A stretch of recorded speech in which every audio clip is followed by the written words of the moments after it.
Hey guys, and welcome to an all-new episode of Always on the Movie. We'll tell you if you should rent this week's blockbusters and what's hot in Hollywood. We'll also give you the best of the best in a top 5 countdown.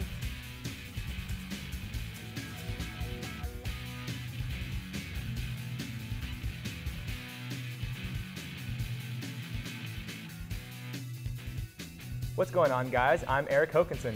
And I'm Dana Cathan, broadcasting to you straight from Murrow College Studio A. The new chilling sequel, Paranormal Activity 2, is once again attempting to terrify audiences everywhere. A new family, a new haunting. Let's take a look.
See Paranormal Activity 2 in theaters October 22nd.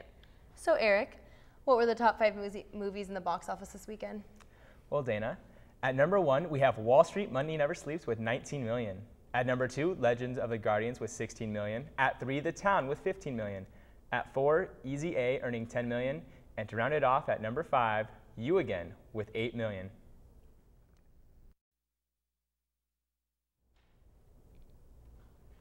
Why don't we find what other movie fans are all hyped to see?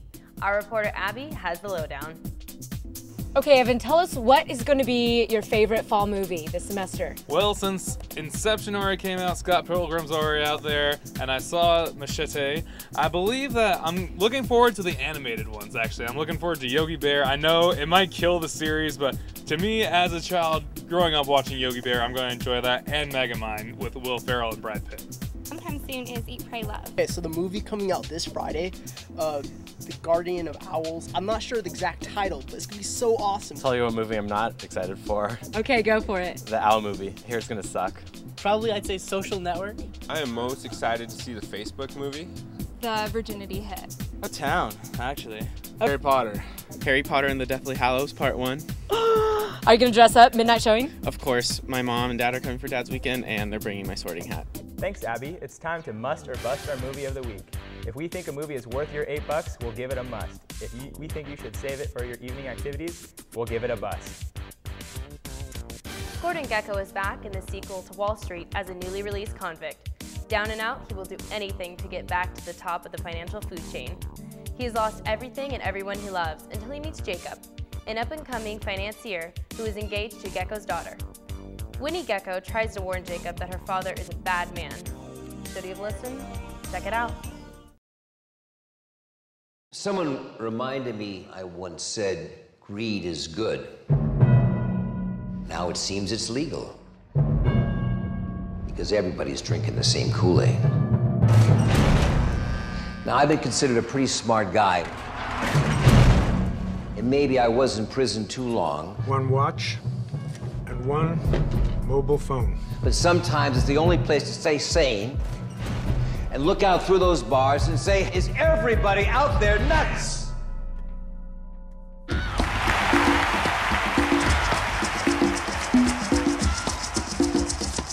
Gordon Gekko was one of the biggest names on Wall Street before he went to prison for insider trading. That name doesn't mean anything anymore. If it weren't for people who took risks, where would we be in this world? You might want to wipe some of the drool off your face. Please allow me to introduce myself. I'm a man of will and taste. Mr. Gekko! My name's Jacob Moore. I'm gonna marry your daughter. I've been around for My daughter hasn't spoken to me in years, and you know it. I never knew my dad as a peaceful person. That always scared me. Pleased to meet you. I I know it sounds crazy, but people change. He's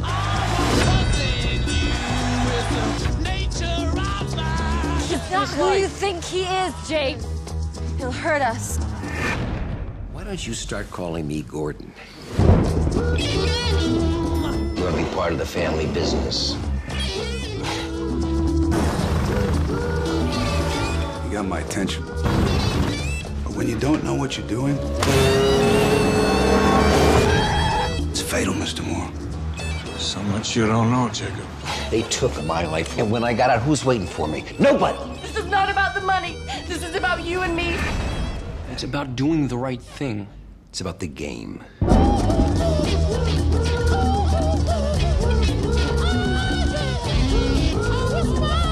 I did tell you, Jake. I did warn you. It's easy to get in. It's hard to get out. Is that a threat? Absolutely.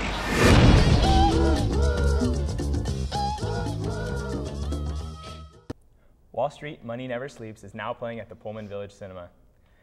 The acting in this was good. I normally don't like Douglas, but he was great. I like LaBeouf and Josh Brolin. Excellent. My big problem with this story is it starts out and becomes a revenge story, which kind of peters off during the middle, and they kind of bring it back at the end. It is a movie that never really decides what it is. I kind of blame Oliver Stone for it. It just, with a different director, I think it would have been better. And also, it was long, boring, and it never seemed to end. I give this movie a bust. Dana, how about you?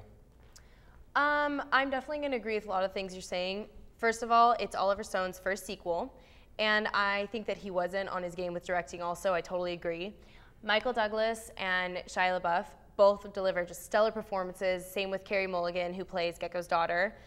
It's really complicated, and you need to be money savvy and Wall Street savvy to watch it, I feel like. It kind of just goes on and on, like Eric said. Good twists and turns, good real emotion, but I'm going to have to say I'm going to give it a bust. Don't know what movie to rent this week? Let's see what our DVD experts Joe and Janae have in store for you. Thanks, you guys. This week I watched Ondine. Ondine is the story of Syracuse the fisherman, played by Colin Farrell, who catches a beautiful and mysterious woman-like creature? It happens. Yeah, all the time. Played by his real-life fiancée, Alicia Baleda. Together, they take the audience on a journey that toes the line between fantasy and reality. This movie was absolutely breathtaking. Not only was the cinematography astoundingly gorgeous, but the story was mystical without being cheesy and over-the-top tacky. Colin Farrell gave a wonderful performance, and the chemistry between him and Baleda was freaking hot. Convince me. Oh yes. This sweet, but not too sweet, modern fairy tale with a twist took me on an emotional roller coaster. I laughed, I cried, I wanted to watch it again as soon as it was over. This movie is absolutely worth the rental. I give Ondine 2 thumbs up and a round of applause. That's interesting. Usually, like, real-life couples don't make it well on screen. Yeah. Julie? Oh, Bennifer. Oh, Bennifer. What'd you watch this week? Well, this week I took a break from some of the more notable DVD releases and rented The Experiment, which was direct-to-DVD. You're probably thinking direct-to-video, automatic pass. Not always true, though. This movie has a bang-up cast with Oscar winners Adrian Brody and Forrest Whitaker. It's based loosely on the 2001 German flick Das Experiment and recreates a famous 1971 Stanford University psychology experiment, one in which regular people volunteer to go to a simulated federal prison and act as guards and inmates. Needless to say, the people kind of go nuts, and they dangerously over-embrace their roles while locked up.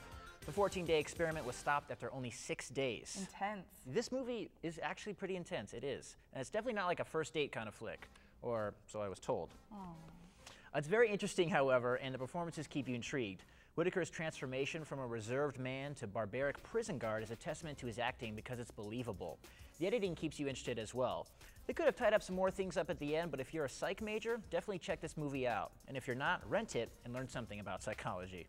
So what about you? Are you a psych major? Well, I was thinking about it, but not after this movie. Ooh, yikes. On that note, back to you, Eric and Dana. Thanks, guys. So how do you feel about Ondine or The Experiment? I'm not sure about Ondine, but I definitely want to see The Experiment. How about you? The Experiment looks pretty good. I agree. Let's take it to Jessica for this week's dose of entertainment news. Thanks, Eric. Now let's get down and dirty, starting with Lindsay Lohan's most recent arrest from failing a drug test. Again. The judge sentenced her to 30 days in jail and no bail.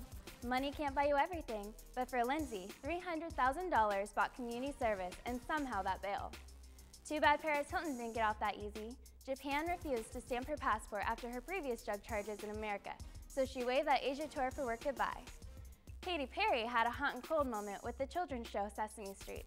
How was she supposed to know they would cut her out of a broadcast for showing a hint of her breasts during a parody with Elmo? No worries, she's already expressed her feelings on her Saturday Night Live skit. Is it just me, or are all celebrities that get Botox and plastic surgeries looking better before they go underneath the knife? 29-year-old Kim Kardashian realized she's too young for Botox. She's not too young for the wild single life, though. That's all for this week's entertainment news. I'm Jessica Castle. Thanks, Jessica. I wonder what David and Nicole's top 5 list is looking like this week. What do you have for us, guys? Welcome back to this week's Top 5. I'm David Mueller. And I'm Nicole Gardner. And with the new release of The Social Network starring Jesse Eisenberg, we decided to make this week's Top 5 centered on college movies. Our movie at number 5 skyrocketed Ryan Reynolds' career into the spotlight, National Lampoon's Van Wilder. This movie displayed Reynolds' talent as a senior in college who acted as an event planner for college parties. Ryan's charismatic personality and witty humor earns him the spot in our number 5 in this 2002 release. And at number 4 we have Rudy, the Notre Dame football tale starring Sean Astin. This story of perseverance has Astin playing a role in which he is too small to make the playing team with the Fighting Irish. Astin's performance as the driven Rudy pushes film into our hearts at number 4. Luke Wilson, Vince Vaughn, and Will Ferrell combined to make a hilarious team in the 2003 Old School. This is a story of 3 guys in their 30s as they form a fraternity and try to relive their college years. Ferrell and Vaughn are the true stars of this movie. They're both hilarious and deliver their lines with excellent timing and comedic value. Frank the Tank, Right. love it. Our number 2 is Good Will Hunting, starring Matt Damon, Robin Williams, and Ben Affleck. The relationship between Williams and Damon is one that will continue to connect with viewers for years to come. The performances in this film are something to be admired due to the genuine emotion and the inspired writing of Damon and Affleck. Oh yeah. Number 1, of course, is Animal House. This is the quintessential college movie, the parody of college life that hits closer to home that most would care to admit. It follows the life and destruction of the craziest fraternity on campus. The performances are hilarious, and jokes still manage to be hilarious after multiple viewings. Definitely check it out if you haven't seen it yet. Toga. Well, that's all for this week's Top 5. I'm David. And I'm Nicole. Tune in next week. Thanks, guys. Now it's time to rewind in the past with Liz, who will tell us what she thinks the best movie is in this week's historical time period. Hi guys, I'm Liz. Now this week we're going back to the 1960 to 1965 era. This week's choice was a hard one, but I finally decided on the classic musical The Sound of Music that came out in 1965. What really made this movie wasn't just the awesome scenery or adorable singing children, but rather Julie Andrews' stunning performance. Andrews plays Maria, a free-spirited nun who gets kicked out of her nunnery and has to try out life as a nanny. When the Nazis invade their homeland and threaten the family, Maria ends up being much more than a nanny to the family. I love The Sound of Music because of its catchy and upbeat songs and its fantastic cast. Even if you aren't into musicals, this one's worth checking out. You might even recognize some of the songs. Well, that's all for this week. Catch me next time and I'll rewind you back to 1965 and 1970 to find the best movie. That's all the time we have this week, Cougs. Stay tuned to Cable 8 Channel 8 for more episodes of Always on the Movie. Until next time, Adam, take it away. Adam Lowe here once again with your fun film fact of the week. Did you know that in the movie Fast Times at Ridgemont High, Universal Pictures didn't think the film would become a hit? The studio actually thought about not even releasing it on the East Coast so that the film would die quickly at the box office. Little did they know, it inspired a short-lived TV series called Fast Times. We'll see you next time on Always on the Movie.